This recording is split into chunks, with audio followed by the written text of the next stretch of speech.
comes in and they get your pre-approval of finance, is there a duration that is eligible or for? Or does it expire? So in relation to the home loan deposit scheme, that will hold for a 90-day period.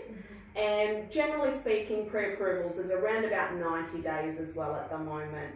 There's a lot of changes happening with COVID, so banks are changing the goalposts a little bit. They're certainly still lending, there's certainly still a lot happening within the lending space, but it's just being on top of it and understanding what the banks want to see and being able to give them the information that they need.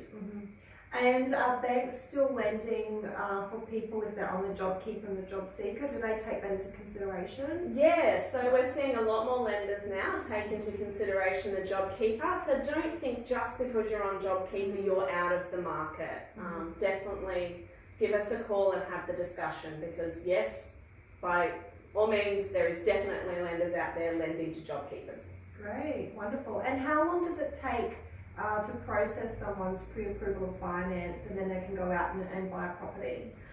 So when we do the pre-approval, given my experience, I can tell you then and there really what, where your borrowing capacity is at. More than likely if you're going to get approved or not, providing everything that you've given me is true and correct.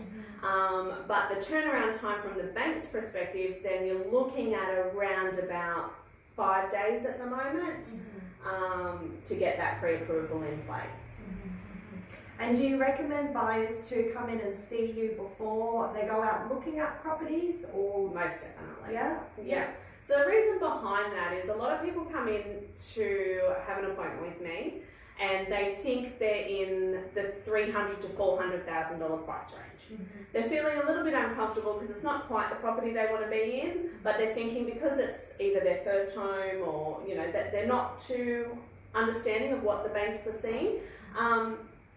When I have the appointment, they suddenly are in the 400 to 500 price bracket. Yay, so it's a totally different property that they're looking at, and can be a different suburb even. So they may have been wanted to be in a particular suburb and think that they don't have the borrowing capacity to be there. So being able to give people a clear idea of what their borrowing capacity is gives them a really good idea to where to shop in the market. Absolutely. And it's good for agents too when the buyer already knows that they have the pre-approval. Yeah, makes your transaction quick and easy, and it makes my transaction quick and easy, and then the customer obviously has a really good experience, which is exactly what everybody wants. Yeah, lovely. Great, well thank you so much, Stacey, that was wonderful. Thanks, Zoe.